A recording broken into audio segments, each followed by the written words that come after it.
నమస్తే నేను Sanjana, welcome to CM today.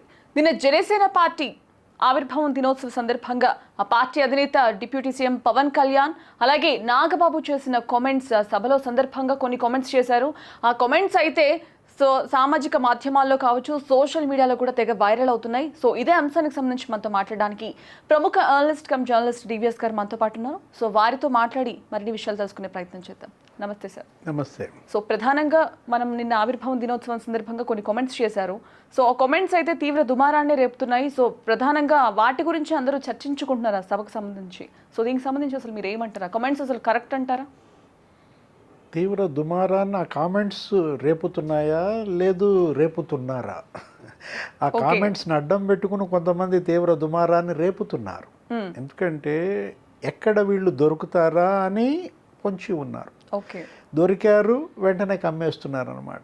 ఇక్కడ నోరు మనం జాగ్రత్తగా పెట్టుకోవాలి. బయటకు వచ్చే ప్రతి మాట దానిపైన అదుపు ఉండాలి. నాయకుడు అనేవాడు బయటికి వదిలే మాటకున్న బలమేంటో నిన్నటి ప్రసంగాల్లో కూడా మనకు కనపడుతున్న నేపథ్యం. జనసేన ఆవిర్భావ దినోత్సవం సందర్భంగా అంతా బాగా మాట్లాడారు, ఏదో ఒక మాట తూలారు, అది పట్టుకుని వీళ్ళు చెలరేగి పోతున్నారు. ఇక సోషల్ మీడియాలో ఇక అది మనం చెప్పాల్సిన అవసరం లేదు. అవధానంలో అప్రస్తుత ప్రసంగం అని ఉంటుంది. ఏది ఇప్పుడు మాడపాటో లేకపోతే మేడసానో వీళ్ళు శతావధానం అష్టావధానం అవి చేస్తుంటారు.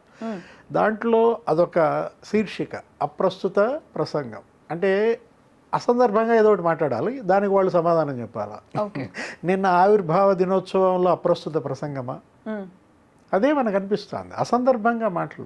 యాక్చువల్గా జనసేన ఆవిర్భావ దినోత్సవం సందర్భంగా 11 ఏళ్ల వాళ్ళ ప్రయాణం మాట్లాడాలి, వాళ్ళు పడ్డ కష్టాలు చెప్పాలి, భవిష్యత్తు దిశా నిర్దేశం చేసుకోవాలి, జన సైనికుల్ని సమాయత్తం చేయాలి, ఉత్సాహం నింపాలి. అంతే తప్ప పిఠాపురంలో పవన్ కళ్యాణ్ గెలుపుకి కారణం పవన్ కళ్యాణ్, అక్కడ ఓటర్లు, అక్కడ ప్రజలు, అంతే తప్ప ఇంకెవరు కాదు.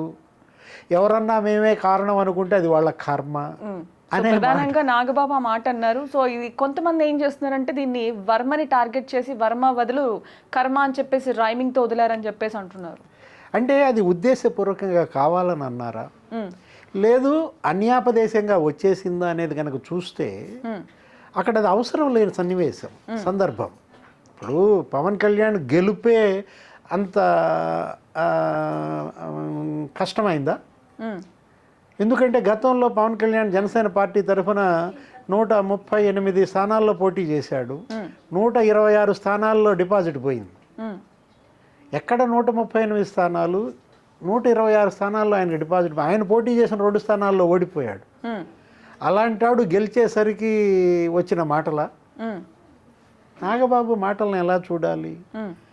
పవన్ కళ్యాణ్ని గెలిపించింది పవన్ కళ్యాణే, ఓటర్లే అంటే అప్పుడు ఓడించింది 2 చోట్ల ఓడించింది పవన్ కళ్యాణేనా, ఓటర్లేనా, ప్రజలేనా అనే ప్రశ్నలు ఉదయిస్తాయి. అంటే నాగబాబు అంతకుముందే మాట్లాడుతూ ఏమన్నారు, పవన్ కళ్యాణ్ మన పార్టీ అధ్యక్షులు మనల్ని చాలా స్ట్రిక్ట్గా గమనిస్తున్నారు, అందరినీ నఖశిఖ పర్యంతం చూస్తున్నారు, ఎవరేం మాట్లాడుతున్నారు ఏంటి, బూతులకు కాలం చెల్లింది, మనం చాలా చక్కగా మాట్లాడాలి, ప్రతి పదము మనం ఆచితూచి మాట్లాడాలని చేసిన నాగబాబు తనే మాట తూలాడా? ఇవాళ జనంలో చర్చ అన్నమాట. ఇప్పుడు వర్మని మీరు అగౌరవపరిస్తే అది మీకు అగౌరవం. అవును, ఎందుకంటే మీకోసం అతను సీటు త్యాగం చేశాడు. ఆ రోజు పవన్ కళ్యాణ్ ఏమన్నాడు, గెలుపు సంబరాలు చేస్తూ అక్కడ అభినందన సభ పెడితే ఈ గెలుపు నీ చేతుల్లో పెడుతున్నా అన్నాడు. వర్మను ఉద్దేశించి ఈ ఘన విజయాన్ని నీ చేతుల్లో పెడుతున్నానని పవన్ కళ్యాణ్ వర్మతో అంటే అది ఎంత కమ్మిందప్పుడు, అది ఎంత అక్కడ గౌరవం పెరిగింది. ఇప్పుడు ఈ మాటల ద్వారా వర్మను అవమానించారా, అగౌరవపరిచారు? ఎందుకంటే వర్మ 15 ఏళ్ల రాజకీయం, అతను 3 టైమ్స్ కంటెస్ట్ చేశాడు, ఇండిపెండెంట్గా ఎలక్ట్ అయ్యాడు. పార్టీ తెలుగుదేశం అతనికి టికెట్ ఇవ్వకపోయినా 94,000 ఓట్లు వచ్చాయి, 57% సొంత బలంతో గెలిచాడని పార్టీ ఎవరికో ఇచ్చింది బీఫామ్. అట్లాంటి నాయకుడికి మీరు ఇవ్వాల్సింది కాదు కదా. సో వర్మ సాక్రిఫైస్ చేస్తేనే పిఠాపురంలోకి వచ్చాడు. ఇప్పుడు వర్మ సాక్రిఫైస్కి మీరు తగిన గుర్తింపు ఇవ్వాలి, ఆ పార్టీ ఇవ్వాలి, తెలుగుదేశం పార్టీ ఇవ్వాలి. ఎందుకని మొన్న ఎమ్మెల్సీ ముగ్గురిని ప్రకటించిన వర్మకి ఇవ్వకలేదు, దానిపైన వాళ్ళ దుమారం రేగింది. అసలు ఫస్ట్ ఎమ్మెల్సీ ఇస్తే నీకే అని చంద్రబాబు మాట ఇచ్చినప్పుడు మరి ఆయనకి ఇవ్వలేదనే ఒక చెడ్డ పేరు వచ్చిన నేపథ్యంలో వర్మ ఒక్క మాట మాట్లాడలేదు. మాట్లాడకపోగా చంద్రబాబు లోకేషే నాకు గురువులంటూ వాళ్ళు గీచిన గీటు దాటనన్న ఒక సుశిక్షితుడైన సైనికుడు కనపడ్డాడు. ఇది కాదు కదా, ఇవాళ ఏంటి, త్యాగం చేసినాడికి గుర్తింపు ఇవ్వడం ద్వారా వీళ్ళ గౌరవం పెరుగుద్దే తప్ప అప్పుడు పవన్ కళ్యాణ్ సిఫార్సు చేయాల్సిన అవసరం లేదు, అగౌరవపరచకుండా ఉంటే చాలు అన్నమాట. సో ప్రతి ఒక్కరు అంటున్నారు, సో వితౌట్ వర్మ అసలు పవన్ కళ్యాణ్ గెలిచేవాడా వర్మ లేకపోతే, కానీ కృతజ్ఞత భావం ఏది? సో వర్మనే పక్కన పెట్టేసి ఈరోజు గెలిచాక మొత్తం వాళ్ళ కర్మ అని చెప్పేసి ఇప్పుడు నాగబాబు అంటున్నాడు. అది ఎంతవరకు కరెక్ట్? అసలు కృతజ్ఞతా భావం ఏది అని చెప్పేసి కూడా అంటున్నారు. అంటే ఇదంతా అప్రస్తుతం. ఏది వర్మ ఆవిర్భావం సమయంలో అసలు ఇటువంటి కామెంట్స్ అసలు కరెక్ట్ అంటారు? ఇప్పుడు కొన్ని వేల మంది ఆ సభకి హాజరయ్యారు. సో ఎటువంటి మెసేజ్ ఇవ్వాలి? ఇప్పుడు కూటమి పార్టీకి సంబంధించి 120-130 మంది అక్కడ స్టేజ్ మీద కూర్చున్నారు. ఎటువంటి మెసేజ్ ఇవ్వాలి అసలు? అంటే వర్మ వల్లే పవన్ కళ్యాణ్ గెలిచాడని కూడా మనం అనకూడదు. అవును, అంటే ఇప్పుడు పవన్ కళ్యాణ్ గెలుపుకి అనేక ఫ్యాక్టర్స్ దోహదపడ్డాయి. ఏది, ఒక పొత్తు, తెలుగుదేశం, చంద్రబాబుని జైలుకు పంపిన సానుభూతి, పవన్ కళ్యాణ్ పడ్డ కష్టాలు, జన సైనికులు పడ్డ కష్టాలు, బీజేపీ, వీళ్ళందరి ఐక్యత, అసలు వీళ్ళందరినీ కలిసి గెలిపించింది జగన్మోహన్ రెడ్డి. ఏది, జగన్మోహన్ రెడ్డి ఆ పనులు చేయకపోతే, అంత దౌర్భాగ్యంగా అంత దుర్మార్గంగా పరిపాలన చేయకపోతే వీళ్ళు గెలిచేవాళ్ళు కాదన్నమాట. అంటే వీళ్ళు ఏదన్నా థ్యాంక్స్ చెప్పాలంటే జగన్కి చెప్పాలి, అంతే తప్ప వీళ్ళల్లో వీళ్ళు ఇదవ్వటం కాదు కదా. ఇక్కడ వర్మ వల్లే పవన్ గెలిచాడు అంటే పవన్ కళ్యాణ్ వల్లే తెలుగుదేశం గెలిచింది అన్నట్టుగా. అవును, ఆబ్వియస్లీ ఇప్పుడు నేను అదే అన్నారు. ఇప్పుడు 40 సంవత్సరాల నుంచి చతికిల పడి టీడీపీని నేనే లేపానని చెప్పేసి కూడా ఆయన మాట్లాడుతున్నారు. అది కూడా తప్పే.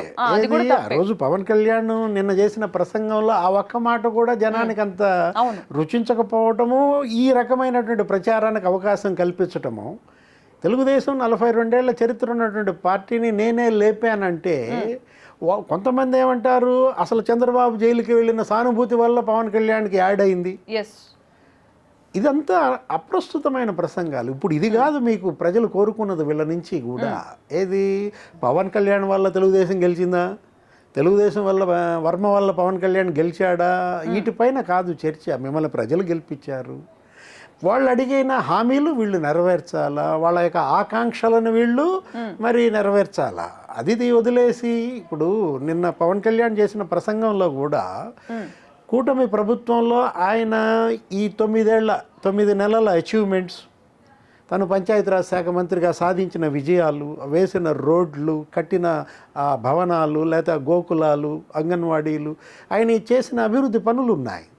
దగ్గర ఈ మొదటి 3 నెలల్లోనే వాళ్ళు 4,500 కోట్లు ఖర్చు పెట్టారు. అంటే నెలకి 1,500 కోట్లతో అభివృద్ధి పనులు పవన్ కళ్యాణ్ శాఖలో జరిగినప్పుడు వాటిని చెప్పుకోవాలి. సరే, తనేంటి తన పార్టీని ఏదో విస్తృతం చేయాలన్న ఆలోచనలో జాతీయ పార్టీగా జనసేనని చేస్తున్నట్టుగా మనం తెలంగాణ నుంచి, కర్ణాటక నుంచి, తమిళనాడు నుంచి కూడా అభిమానులు వచ్చారు.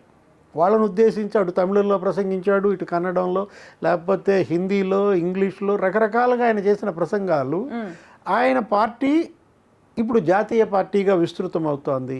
మొన్న కూడా మనం చూసాం, తమిళనాడులో పర్యటించాడు, అక్కడ ఉదయనిధి మీద ఆయన చేసిన విమర్శలు, లేదు నిన్నటి సభలో స్టాలిన్ మీద ఆయన చేసిన విమర్శలు, ఇదంతా కూడా ఎన్డీఏ అలయన్స్లో భాగమే. ఇదంతా కూడా ప్రధాని మోడీ, లేకపోతే చంద్రబాబు, పవన్ కళ్యాణ్, వీళ్ళందరి కూటమి ఆ సిద్ధాంతంగానే మనం చూడాలి. ఏది, ఆ త్రిభాషా సూత్రం కానీ, లేకపోతే సనాతన ధర్మం గురించి కానీ, ఇది ఎన్డీఏ బలోపేతానికి దోహదపడే అంశాలు, జనసేన బలోపేతానికి విస్తృతం అవడానికి ఉపయోగపడే అంశాలే, కాదన్నాం. కానీ ఏదో అంటారు చూసావా, ఏది, బియ్యపు గింజలో వడ్ల గింజ, బియ్యపు గింజలో వడ్ల గింజగానే దీన్ని చూడాలా.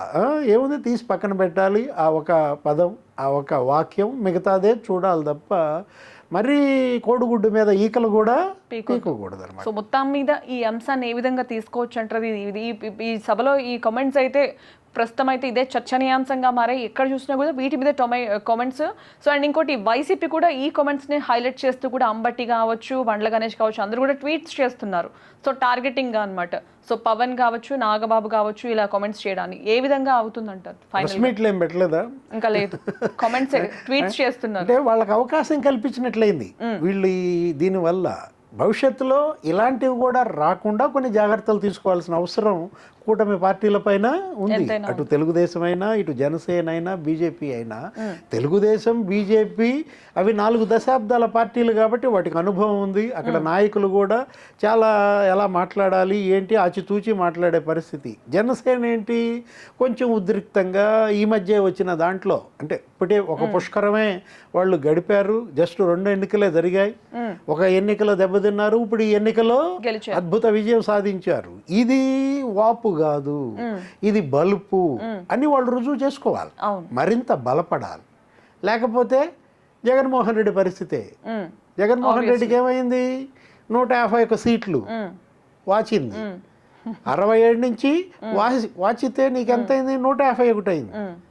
ఆ 151ని బలుపని విర్రవీగితే 11కి వచ్చింది. ఆ వాపు పోయి 11కు పడ్డాడు. Okay sir, thank you. నమస్తే.